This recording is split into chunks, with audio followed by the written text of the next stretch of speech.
This edition of Up Close with Colin Thompson is brought to you by Windows Group of Companies. Why go anywhere else?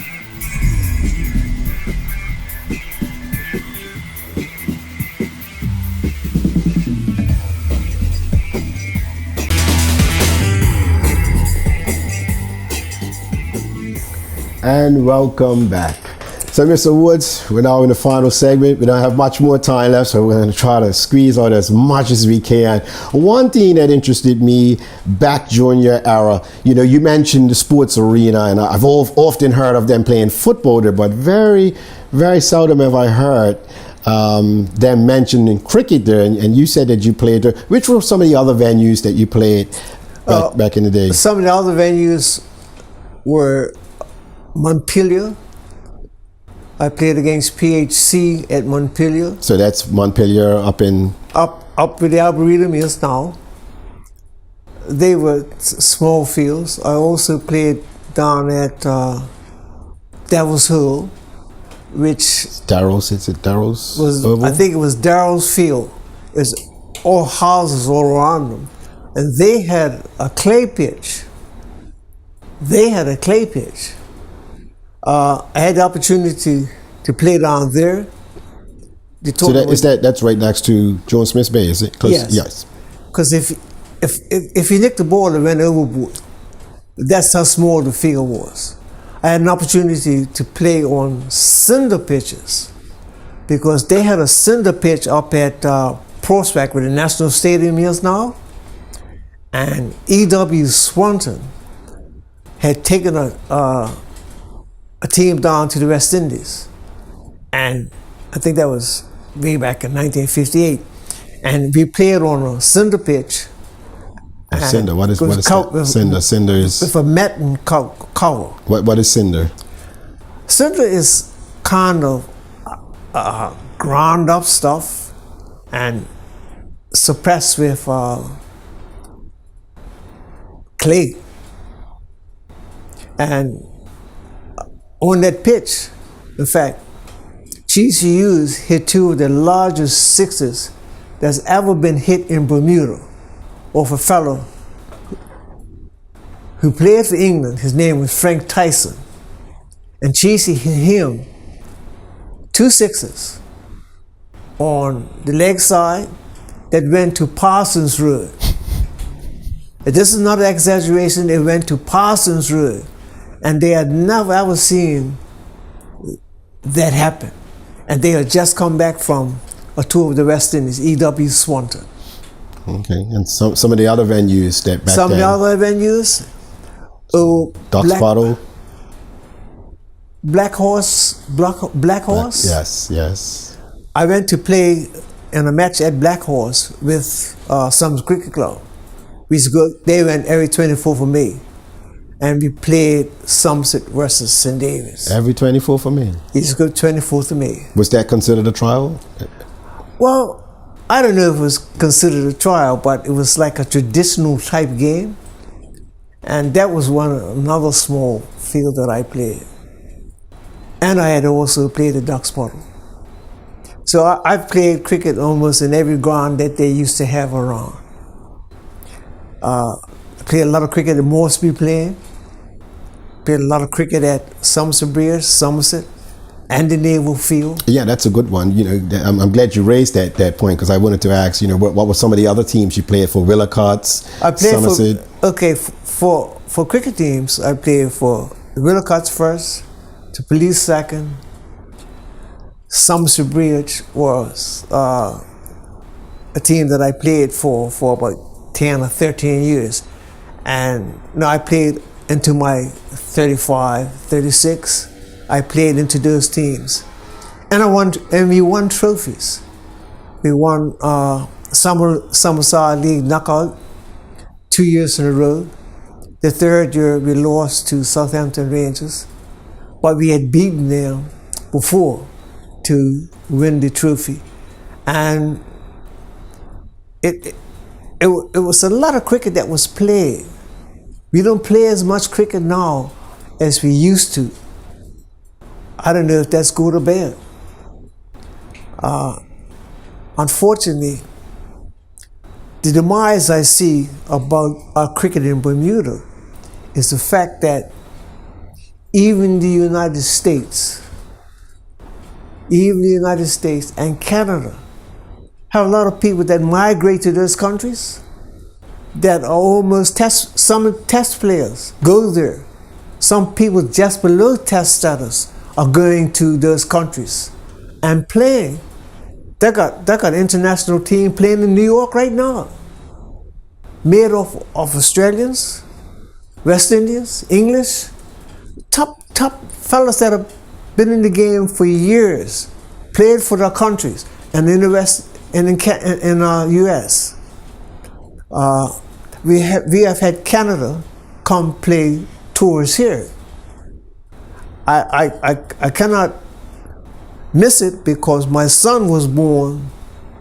When he was born, I was playing for Canada on a turf wicket down at the Nationals Club down in Devonshire. Were they the first to have a turf wicket here, by the way? Nationals? Yes, as far as I knew, they played. We played Canada. But by then you had already experience playing on turf. I had already in England. Yes, I had played. So you had a leg up. You had the edge. Yeah, but Bermuda had taken teams like John G. Bassett had taken teams down the islands. So there were players that had the experience of playing on turf, but regularly, once the Cricket Association joined the Somerset League, that Nationals was a venue where, you had the ability or the opportunity to play on turf. So as a fast bowler, obviously you had to have that stamina, you had to have that fitness up. What was your average training like, weekly? What did that consist of? Well, when I first started to play, I used to go out and juniors do that. We bought some weights and we would play, do a lot of squats and run. And then we would swim. They had a buoy off of Herman's Bay. And we would go, especially summertime, we'll swim out to this buoy, which may have been 2,000 yards offshore, and then swim back. Just touch the buoy, turn around and swim back. And Calvin Bean, who was the nephew to the Chumleys, was into weightlifting. I thought it was a little bit tedious myself, so I ran a lot. And then to build up stamina. So you did a lot of extras when you were in? Because, the average game that I played, I very seldom bowl less than 10 to 15 overs without a break. So as after experiencing all of that, it sort of did something to you mentally, how to gauge, how to work your body and sustain whatever the captain wanted you to do. And you train. How many times did teams train back then? Well, weekly. We trained 3 days. We play Sundays. We practice Monday and Tuesday, and Wednesdays. The league games were Thursday afternoons, so we play Thursday afternoon. You had a break Saturday. You play Sundays. So during the summer months, you were involved on a continual basis. So your body became kind of regulated as to game fitness. And how fast were you clocked? Well, were you ever clocked? They clocked me at, it's all an estimated time. Ray Lindwall, who was the opening bowler for Australia, was visiting Champ. And Somerset was getting ready to go on a tour of England, Scotland, and Wales. And he was up at Somerset Cricket Club. And he said that I was bowling as fast as any Australian bowler at that time. Wow. And what was your specialty? In swinger, out swinger, Yorker? Yeah, well, the Yorker was always a stock ball for me. I could bowl out swingers and in swingers. And I learned that from a book by a fellow that played for England. His name was Alec Bester. And he was the opening bowler for England. And he wrote a book. In fact, he wrote a book, and in this book, it showed how they could get out Don Bradman. And when 1948, when Don Bradman went to England, he didn't score a lot of runs because they had a plan. And Alec Bester was one of the men that was right on the plan. And also up in England, the atmospheric conditions, the ball tends to swing a bit. Yeah, how did you cope with that? Well, okay. There's certain things with your body alignment. I was a side arm bowler, not an open chest bowler. And side arm bowlers have a tendency to be able to make an adjustment much easier, in my estimation. Open chest bowlers are good very early, but because they're open chest, if they're not really fit, game fit, the arm has a tendency to bowl the ball down the leg side. So if you see anybody doing that, and it's done a lot locally, it's done a lot locally because of the open chestness. See, the arm just follows an open space, I call it. Side on, you can't do that because your feet are in different positions. If you're bowling outswinger, your foot is this way. And so when you turn, you're heading towards first slip.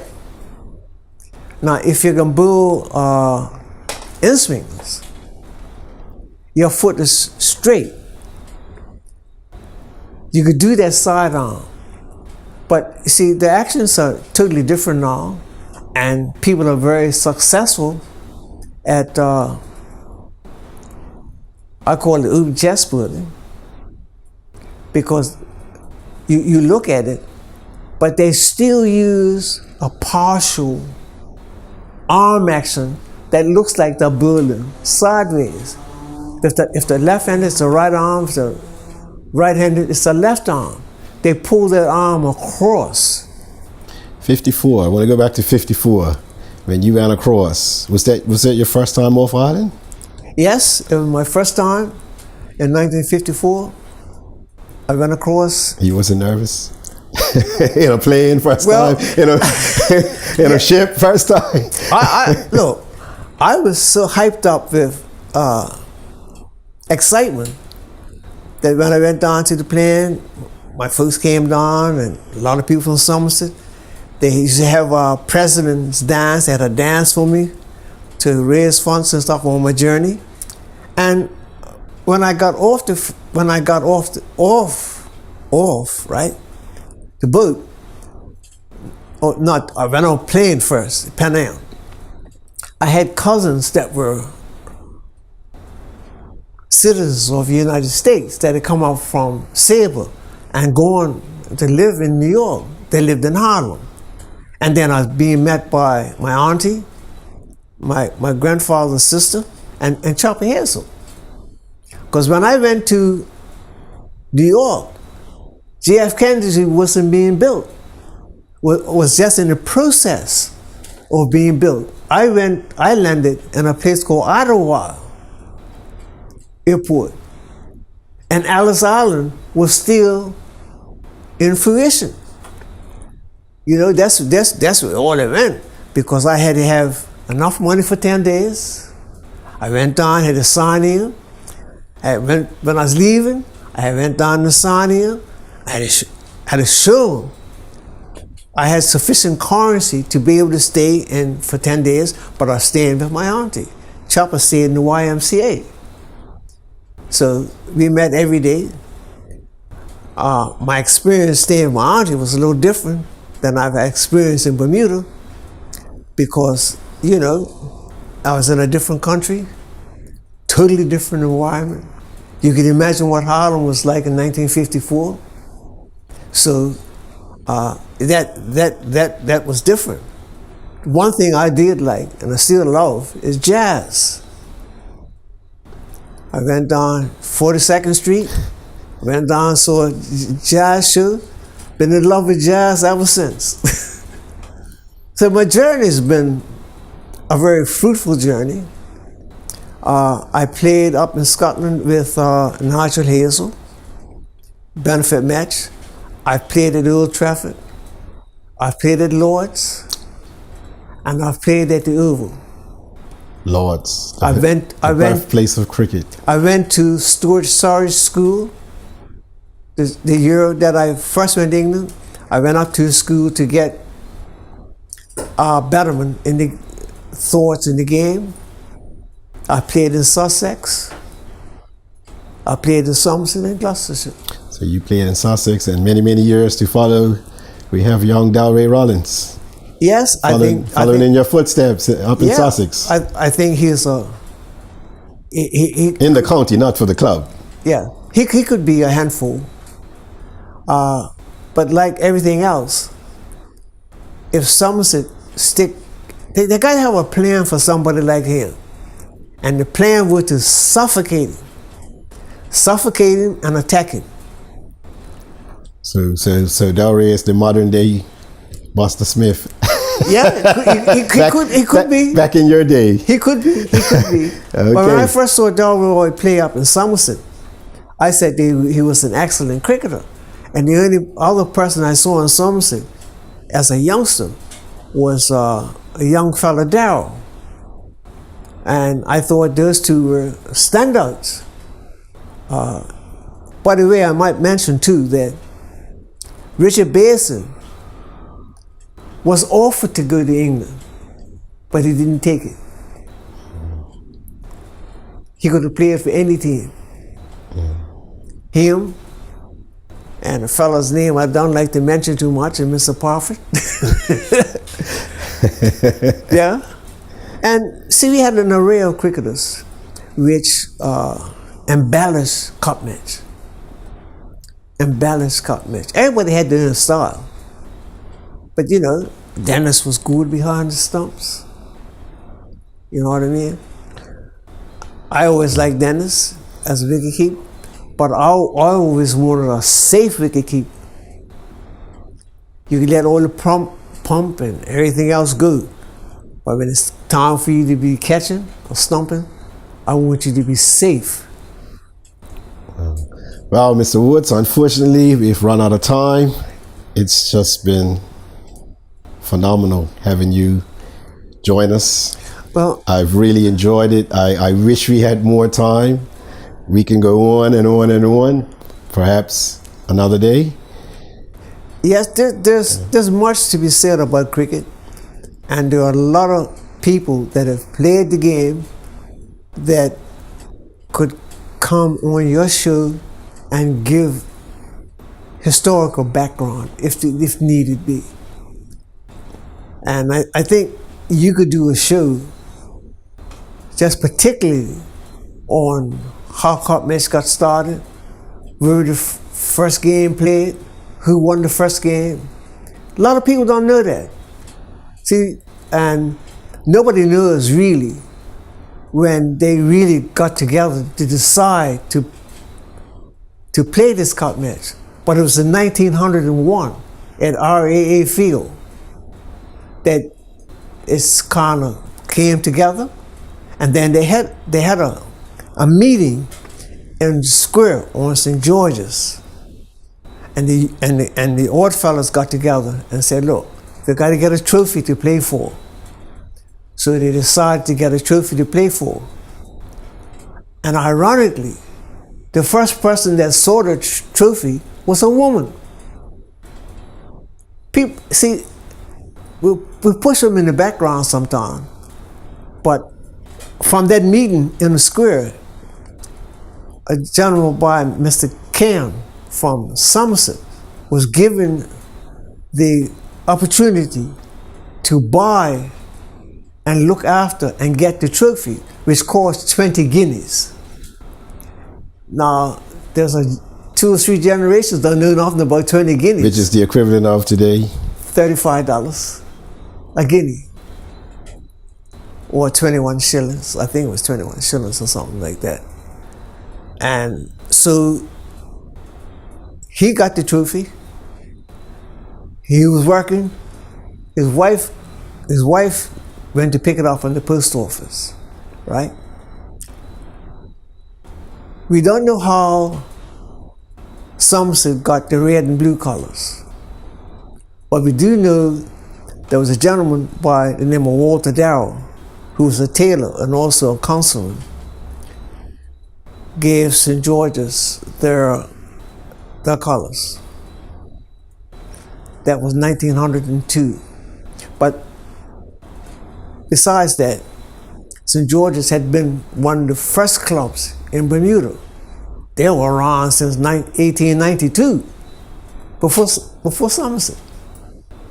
There's a lot of history that is not being told to public, and that's part of our heritage as far as emancipation goes. The first cup match was played at RAA Field, July the 12th. St. George's won. July the following year, or I'm sorry, the same year, because they played three. They played three matches, and the third, Somerset won the second, and the third was abandoned because of rain.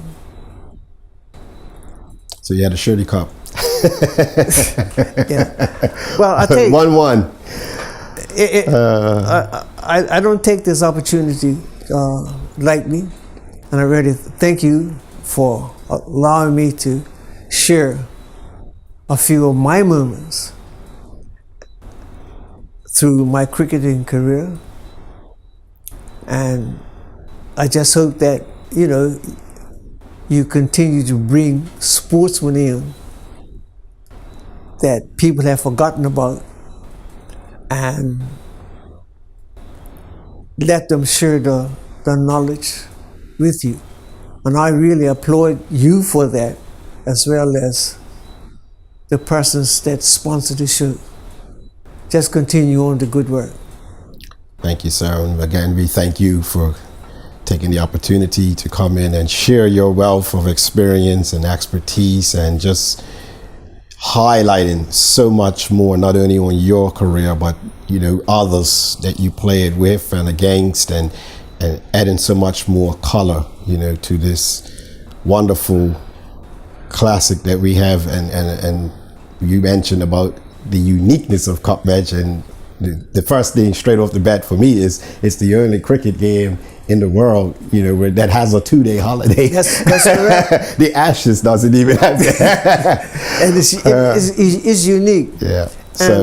So I just want to thank you again, and unfortunately we're out of time, and maybe, you know, again, maybe in the future we can have you back and we can pick up where we left off. Yeah, time flies when you're having fun. God willing. God willing.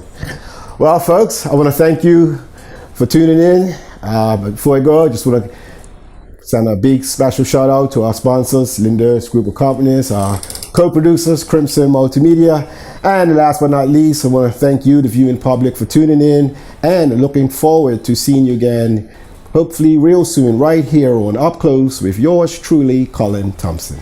This edition of Up Close with Colin Thompson is brought to you by Linda's Group of Companies. Why go anywhere else?